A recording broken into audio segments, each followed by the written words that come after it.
DZRJ 810 AM, the voice of the Philippines, proudly brings you Equal Justice. Find out the hottest legal issues of the week and hear the analysis. And now, here are your hosts, Attorney Ador Tolentino. Yes to peace, no to BBS. Facebook. Okay, if you want to follow me. Attorney June Kicho. Kailangan pa yun, comfort level eh. Exactly. And Attorney Tiki Tabuhara. Vice President Binay, pati si Pinoy, pati si Executive Secretary.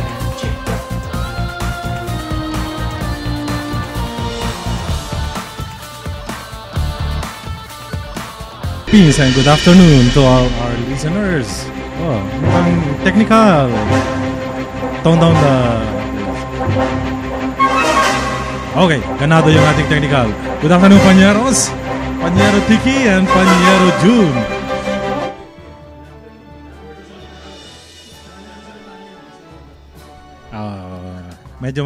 Actually, kanina umaga galing ako sa salitaan ba? So, kayo muna ang salita ng salita ngayon. Paus na mamaus ako eh. But anyhow, good afternoon, June. We miss you last week.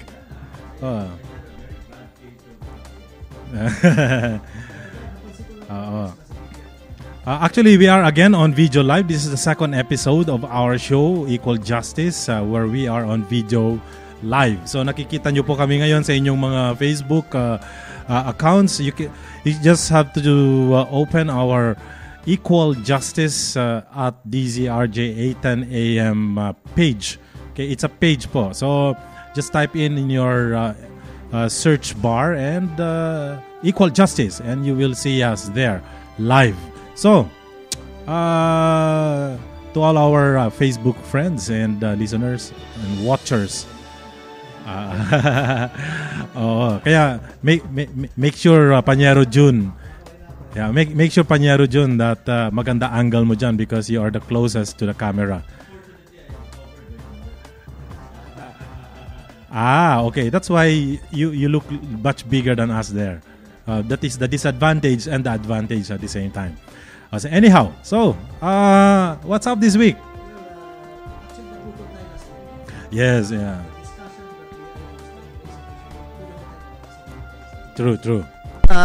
Well, once again, partners, we are again, alam mo naman ako pro-gun ako, and once again, we are thrust into the limelight again because of this shooting, itong Von Tanto, Yeah. Yung she incident, apparently there are the biker who was just so to link, who is Von Tanto again, guys? Yun yung Ion, the driver of the Ion, the suspect who was suspected. Well, actually nakita sa CCTV na siya nga ang driver ng Ion car.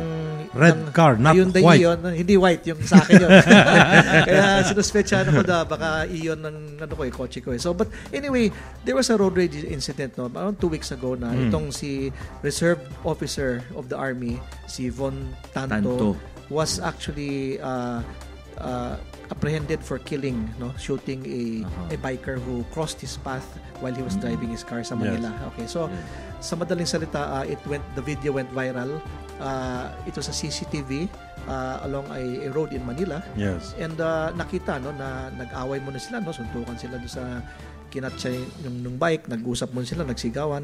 And then after natalo yata sa suntukan itong driver, bumaba. He went back to his car. It was Von Tanto, di ba? Siya natalo natalo sa suntukan. Natalo sa suntukan, and then the biker was on his way at after about 10 meters, hinabol pa niya on foot with a gun. Yes. Talagang hindi niya tinantanan na prick ang ego dahil na nabugbog. Well, and then when he caught up with him on foot, mga 5 meters, 10 meters away from the incident, the scene, binaril niya. Once in the head, so bumagsak, and then inulit pa mga 2 beses pa. So sinugurado. And then in that incident also, may isang babae na bystander, a youth who was a scholar of the Manila scholar ni ERAP to who was also hit in the back, critical but not killed. She's still alive.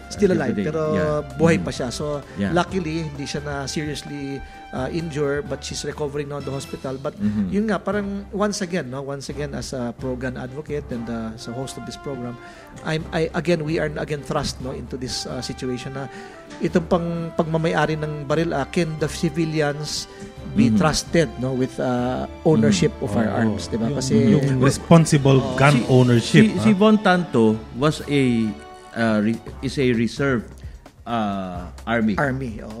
So is he considered a civilian or what? Well, he is a civilian in the sense na hindi naman siya active service. He's not in the police force, and his firearm was a licensed firearm. I see. So, so it's not an issue. It's not a government issue. Hindi. Pero ang so issue... it's just like you. But sa kanya wala siyang permit sense. to carry. So it was an illegal act on his part, irresponsible part, to be carrying the firearm without the proper permit. What he had was a permit to possess. Possess lang siya. So hindi niya pwede ilabas sa bahay. So that's very no? Kasi iba yung license to possess at saka iba pa rin yung license to carry. Correct. Dalawang permit yun usually. License to possess and carry outside of residence. So just to clarify sa mga listeners natin and viewers on the Facebook account, pagka meron kang licensed firearm, it does not mean that you have the authority to carry it outside of your residence, no? Iba pang issue 'yon. So you have to have a permit to carry outside of your residence before you can carry a licensed firearm outside of your residence. Nangyari, he was actually carrying the licensed firearm in his name na walang permit to transport, to carry. So that is in effect, that is already a violation and an act of irresponsible gun ownership. So itong kay Tanto, parehong wala siyang Meron siyang license to possess. Pero yung carry outside. So just to clarify also na the act of carrying a firearm licensed is sa labas ng bahay without the permit to carry, even if you have the license, that is already a criminal offense under Republic Act 10591. So it's a statutory crime. Yes, so inakyat yung penalty from the previous law. Nung pumasok itong RA 10591, inakyat ng 1 degree, so naging prison correctional. So that is, I believe, 2 years to 6 years. To 5 years and... maganon. So that was only 30 days to 1 year. So medyo mababa yung penalty. So people were complaining na bakit ang baba naman ang penalty. So inakyat ng 1 degree. And so if you have a situation where you have a licensed firearm, number one, you cannot carry it outside of the residence without a permit to carry. Or secondly, kung ikaw ay isang competitor, what you need is what you call a permit to transport. So to and from your house, yung permit to transport allows you to carry the firearm to and from your house to the place of your competition and back. Pero pag permit to carry, yung permit to carry outside of residence granted by the Chief PNP, you are allowed the authority to carry the firearm anywhere in the Philippines, Region 1 to 12. Yeah. Yung bang carrying of firearms outside of your residence, saan nagpo-fall na category yung kotse mo? Is it outside of your house or is it an extension of your house? Okay, kasi minsan may mga hindi nakakaintindi dung sa yan Good yung question, difference niyan yes. Diba? Sa current rules, partner, the car is not considered an extension of your residence. So once you bring it out of your residence, of your house, you put it in your house and you put it in your car, it is that is considered already outside na yun, carrying outside of your residence. Kasi ang misconception ng ibang licensed gun owners, the car is considered as your residence. Hindi ganun yun. So, paano nga naman yung mga ginagamit dyan na mobile residence nila yan? Yung walang bahay. Yun lang ang kanilang... Maraming ganun. Like in the US, yung RV. Yes. Okay. Ano yun yan? Anong jurisprudence dyan, Panyero? Meron rule ngayon na ganun that deals with that problem. Believe it or not. Because the license to own and possess, yung LTAP na natatawag, is different from the registration. Yes. So, the license to own and possess is a license at large. Okay. To grant you the right to carry, to possess a firearm. Now, to have buy it. And to buy. Okay, now, yung registration mo, ibang, it's a different document. You registered the firearm either in your residence or where you want it to be registered. So pwedeng, hindi yan pag na-register mo, buong Pilipinas ang sakop ng rehistro. Pwede.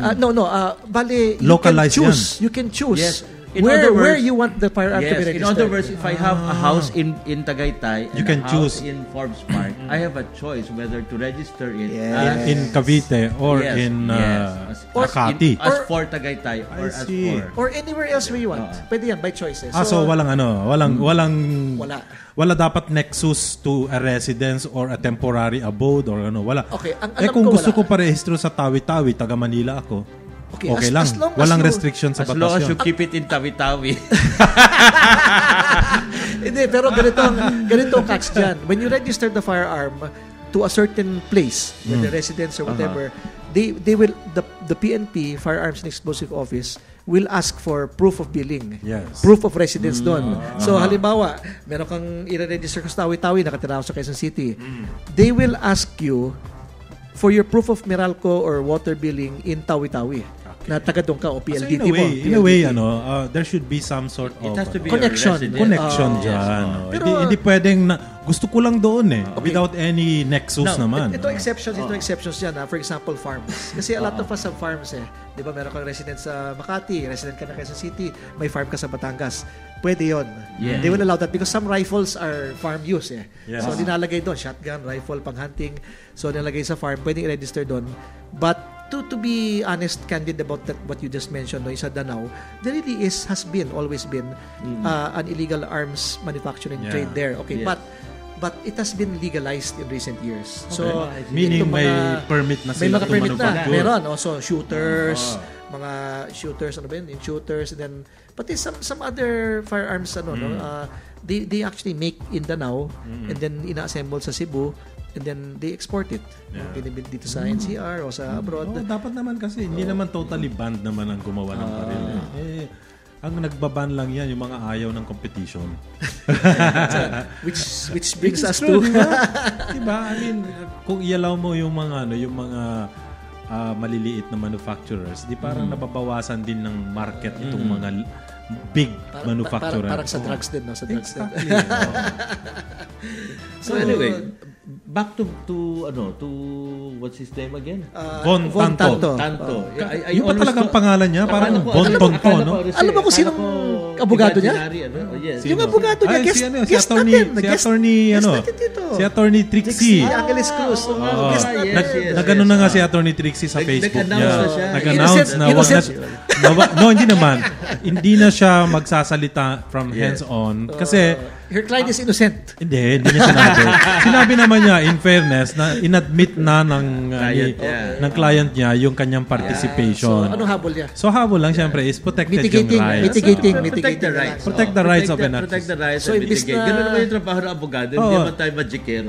Which is what I want to stress to our listeners. Tayong mga abogado, Depende sa kliyente, partner. hindi naman natin aayawan yung isang kaso dahil based on public And bawal- opinion guilty na. bawal yun We are sa not supposed to atin. do that. Yes, Abogado, pinaka-guilty na tao, if we are called to the job, di ba? Yes. And we cannot say no. We have to handle that. We cannot say But, no. well, we can say no kung hindi kayo mag-agree, di ba? Pero ibig sabihin, we cannot say no for the sake of The merits. not I mean, wanting just it. because that the person you believe that just because you believe the person is guilty, it's doesn't- not a ground. Exactly. basis for Although- That's why even those lawyers who believe that their client is guilty can still take on a case. Aray.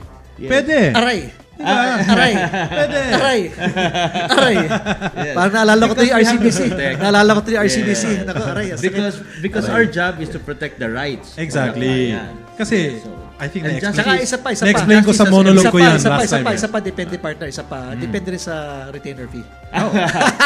Well, actually may isang kaso dyan di ba? There was a case on that na sinabi ng Supreme Court that ano tawag dito that pricing a lawyer pricing his services is not illegal. Yeah. Every lawyer has a right to pursue Kahit gaano kataas. Otherwise, Yes. may standard Kahit rate na gaano tayo sa kataas. lahat. Kahit Yes. gaano kataas. Yes.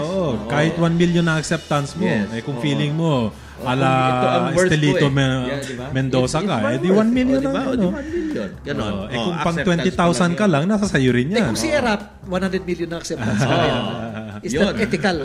Yes. Why not? Why not? That's how you value yourself. Kaya Yes. pala nakapagtayo ng bahay doon sa Dasmariñas Village, nakita ko. Sige, okay lang.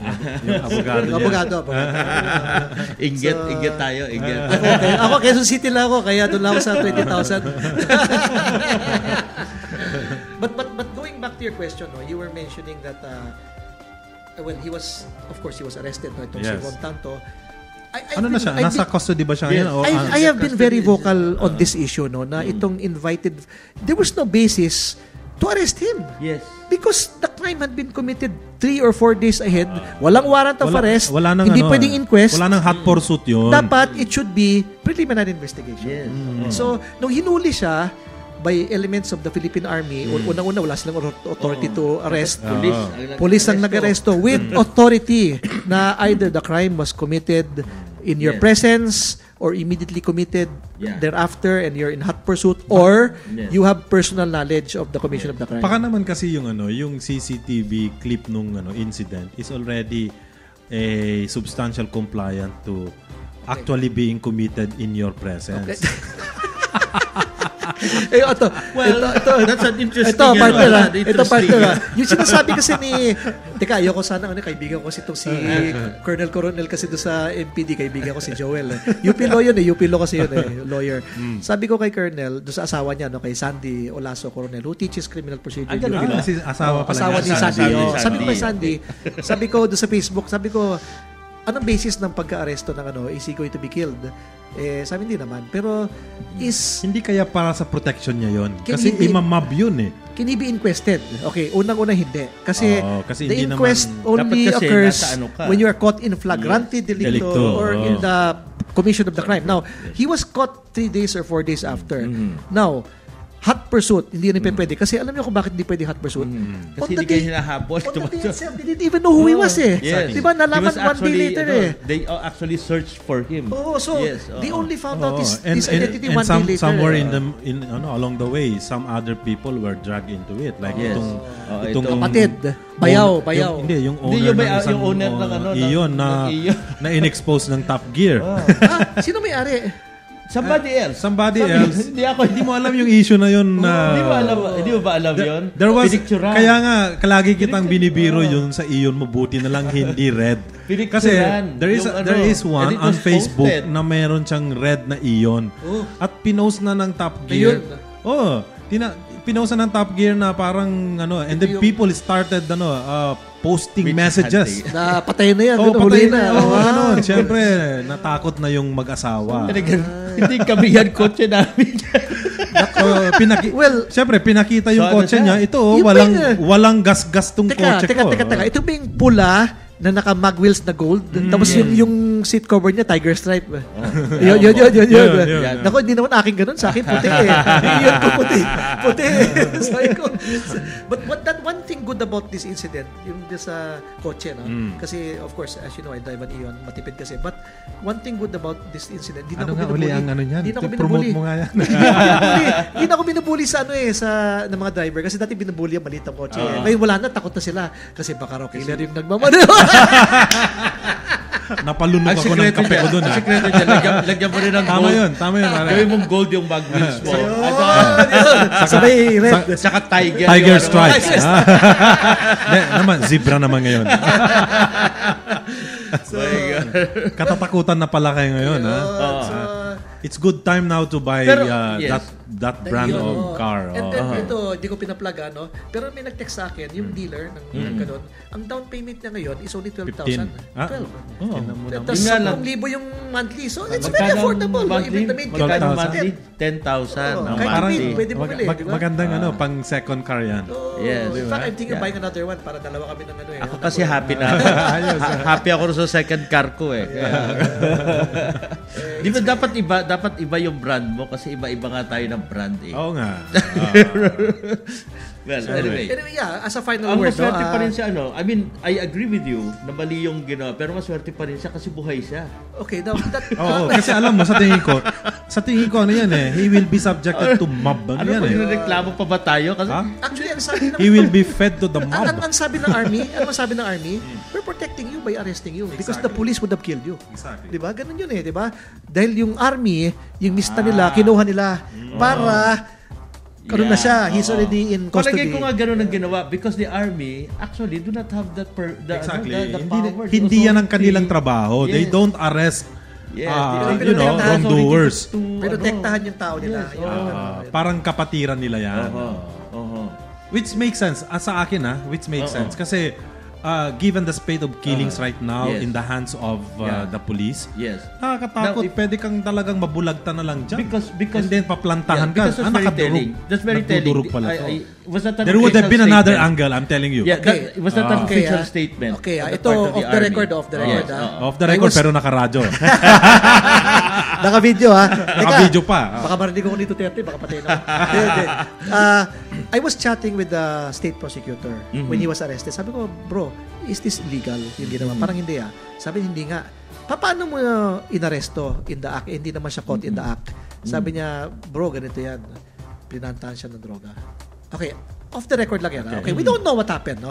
So, para ma-inquest siya. Okay, now. Ibang ano to Ibang tao to. No, Pinag-usapan. it's the same Si Tanto? person. The same guy, the same guy. Si Tanto. I was talking to a state prosecutor. So, pinantahan din siya ng Well, that's the hearsay. Okay, now, kasi hindi nga pwedeng inquest masyadong juicy yan. Hindi pwedeng inquest Juicy. Because if you go by the rule, he was caught 4 days after the incident. Alam ko, 24 hours pa lang, hindi na pwede inquest yan Exactly. So, hot pursuit, di rin pwede. So, ginawa na ng paraan ng DOJ. Yes. Nagawa na. But, if you talk to the lawyer, dapat habeas corpus na yan As a continuation of our series of discussion, kasi alam natin itong spate of killings, these are all related to the anti-drug campaign of the present administration. Alam naman natin talagang bukang bibig ito ni President Duterte, di ba? Yung nung campaign, nung inaugural address niya, nung SONA, at sa lahat ng kanyang mga campaign, ay mga speaking engagements niya, and the last of which ay itong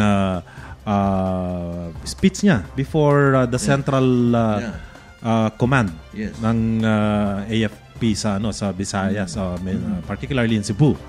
Medyo mahaba-haba yung speech na doon. At back to his usual, hindi naman siya nagsasalita sa harap ng mga dignitaries, kundi sa mga sa mga miyembro ng military, particularly the army, So talagang he was himself na nagmumura, nagkukwento uli ng mga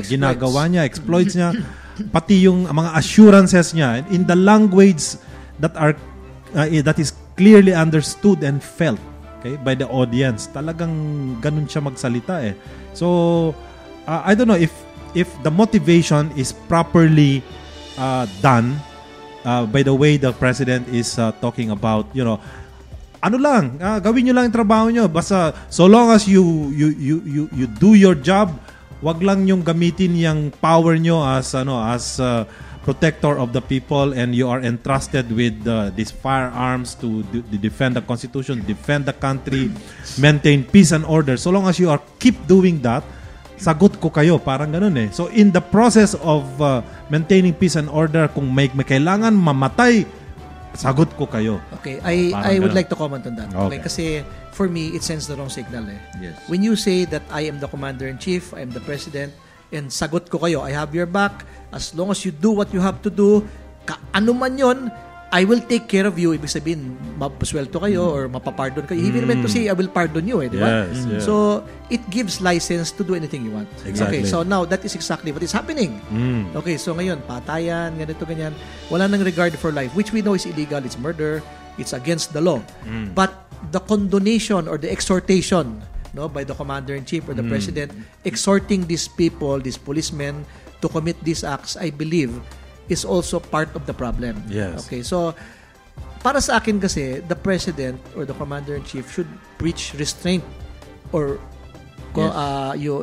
compliance with the law, doon sa mga tao niya, because without that restraint, everything will go any way they want, so they can do anything they want. They can kill, murder, whatever, which we believe is wrong. So the level of control that is currently being exercised over the PNP, I think, is very not only minimal, but it's perverse, because it is a perversion of the law to say or to tell the policemen to kill, and ako ang sasagot sa inyo kasi ako rin ang mag-a-absuelto sa inyo.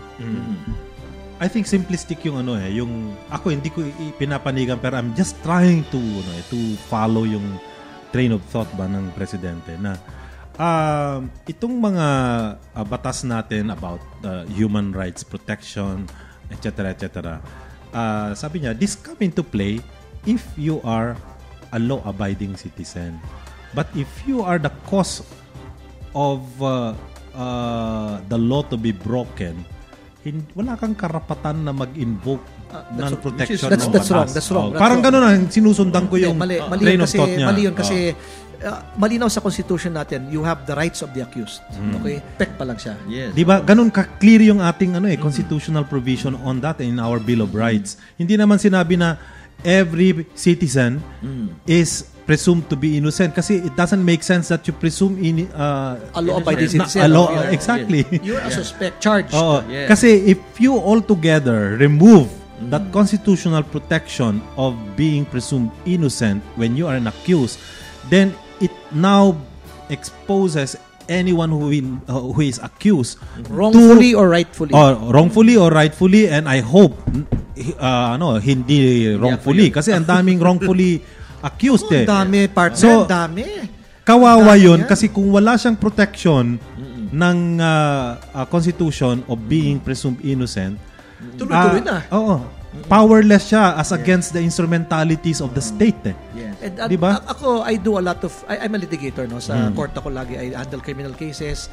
And I do jail visits also, no? And you will see, no? The jails are packed with people, prisoners, detention prisoners, who all claim that they were set up innocent or whatever, plinantahan ng droga. And ang problema, nakakulong sila because they do not have the proper legal representation. Yes, because of lack of money. Yun lang. At hindi naman kaya ng, I mean, with all due respect, I'm not saying that they are incompetent. Hindi naman kaya lahat ng PAW hawakan lahat yung mga yan. Kulang din sila sa resources. Or if ever hawakan, they're overworked, di ba? Yes. But going back, no, if you have to understand the logic why our constitutional rights were placed there, no, the rights of the accused. It is precisely because to protect against the abuses which are committed before the Constitution was enacted. Na meron ngang ginugulpi ka, papaaminin ka ng police, you are taken into custody without warrant, you are forced to admit, you are forced to confess. And then these are actually grave injustices committed against innocent people who are forced to confess to a crime they did not commit. And even sige, go ahead. In fact, we're not just talking about constitutional rights here because all these rights that we're talking about are all inscribed, enshrined in the Universal Declaration of Human Rights. Yes. It's an international law. Yes. It governs. I mean, it covers everybody. All civilized nations, di ba? Kaya sinisita na nga tayo ni UN, di ba? Exactly. The UN Organization on Crime and Drugs. Sinita na tayo. And that Pieta-like picture in the PDI, nakarating na sa New York Times. I don't know. Totoo pala yun. It was really a good shot. No? Diba? It was really a good shot of a real... Maganda yung maganda yung angle maganda. Yes, parang tawag dito? Exactly. It was so staged, poignant, diba? dramatic, staged, but it was and powerful. Galing ng photographer. Exactly. Ang galing ng photographer. Exactly. Ako, I don't want to kasi maraming mga nagbabatikos doon sa picture na yon na parang yung mga criminal parang gino-glorify or parang sila ngayon ang sinasanto samantalang that criminal daw has destroyed a lot of young lives. I mean, ganun naman ang tingin ng mga ganun talaga pro-drug anti-drug campaign. Kapag kulto na yung sinimulan mo, ganun na yun Exactly. Well, ako naman, ang sagot ko dyan, partner, the Philippines does not have a death penalty. Yes, so why kill him? Regardless of what his crime is, rapist, murderer, drug addict, there is no law which grants any authority to kill him. Okay? So, yan ang premise dun. So, why kill him? That's my question. What is the legal basis? Well, maybe after all this turncoatism in Congress, baka lumabas na yung death penalty uli. Nag-turncoat na lahat Yung mga dating ngayon, nag-turncoat na sumama sila sa administration party. The death penalty will presuppose that there's a trial and conviction. But the death penalty cannot be imposed by the police. Diba? The police cannot decide at their level kung papatayin o mabubuhay yung trial. So that is vigilantism, diba? Exactly. And a lot of people cannot really understand that because sinasabi naman I also talk to the police, naman nila, sinasabi naman nila na kayong mga abogado, kayong mga korte, mga judges, prosecutors, you're actually making life more difficult for us, diba? Nahihirapan nyo kami. Huli na namin yung akusado, nakakulong na, pinapiansa mo pa, ba't ganun, diba? Parang ganun. So, they also have a point, but they also have to understand. That's exactly the beauty of a litigation. I mean, where you prove the guilt of the accused. So, it's up for the prosecutor with police gathered evidence, minsan doon tayo natatalo eh. I tried to be a prosecutor, private prosecutor. Ang hirap kasi nakatali ka doon sa mangled handling and storage of evidence Actually, as gathered by the police from the scene of the crime. Yun yung problema sa police. Kuminsan. Hindi sila marunong mag-store. Kaya nagagalit eh. sila sa abogado kasi pinahihirapan ng abogado trabaho nila. Paano kasi naman? Mag-aaresto sila, mali. Illegal yung aresto. Pangalawa, mag-gather ng evidence, illegal yung evidence. Contaminated ka agad. Hindi nila ma-preserve yung evidence ng tama. Okay, Documentation, palpak. Exactly. Going from what you just said, partner Jun, Police, no? mas mahirap trabaho ng prosecutor. Yun ang Yes. mahirap. Oo, kasi nakadepende siya Public doon prosecutor. sa Oo. nakadepende siya sa ibibigay ng pulis. Ano ba, partner, ito, I talk also to a lot of state prosecutors kung bakit ang taas ng acquittal rate, no? Oo. The conviction rate for criminal cases in this country is only 15%. Wow. So mababa. So 85% of criminal cases are dismissed or acquitted. Regardless of the nature of the crime, Okay, pag sa drugs, sa baba pa, 12% lang. Wow. Okay, why? Why? Okay, ang sinasabi ng state prosecutor, Section 22 of the drug law, okay, na sinasabi na may procedure kung paano mag-preserve ng preservation. chain of custody Yes, of exactly. evidence. Oh. Alam mo, ma-break lang yan. Pag-break yan, acquitted na acquitted. Exactly. So, when you, ito, doon sa tamang parana, hindi doon sa pagpatay, no? When you catch a drug suspect, ano yan una, aarestuhin mo, di ba? Tapos may 1, 2, 3 yan, doon sa Section 22 na you have to take pictures, no? Yes. And then, mag-inventaryo ka. And then yung inventaryo, in the presence of the accused, Yes. a member of the media, a judge, Yun ang or the mahirap. lawyer, ganun yun di ba? Yun ang mahirap talaga. And then, so pipicturean mo, and then lilipat mo doon sa place na kung saan siya secured. Okay, and then somewhere, pag natapos mo na lahat yun, you will have to dispose of it. The evidence, the drug. So, yun doon nagkaka-problema because yung recycling, tinatawag, yung police, after doing all that, Pag instead of na-dispose of disposing, na, pupunta na doon nire-recycle. sa nire-recycle. They sell it. Either selling or gamitin uli nilang pamplanta. Oh, yun. So, and then you said, but we may find that funny, but it is true in about 50% of their cases, no? Kasi napakadali na pag nag-search ka ng tao, may hawak ka na sachet ng shabu dyan, no? Pagka hinuli mo, baksakan mo lang doon sa bulsa ng shabu. Madali yung marunong sa magic, ang dali-dali yan Gaganyan lang doon sa may manggas ng polo, long. Magikero nga mabilis yung mga kamay. Ang term is farmer. Planta. Because they plant. They plant. Anong motivation? Gusto lang perahan yung tao? No. Ang kasi sa many things. They just want to marami, comply with quota of arrest. Quota, and then at the same time, meron mga personal grudges yan. Minsan, kilala sa yan, si Raul yan. Many reasons. Kaya ng puso ng mga tao yan? I mean, patayin nga Jun, patayin nga yung pakain plantahan lang. Sorry for my naivete, but I'm still your college boy, fair-haired boy. Unless we are vigilant against things like this, it can happen to anyone. Actually, to people like you and me. Right. Pero you know what?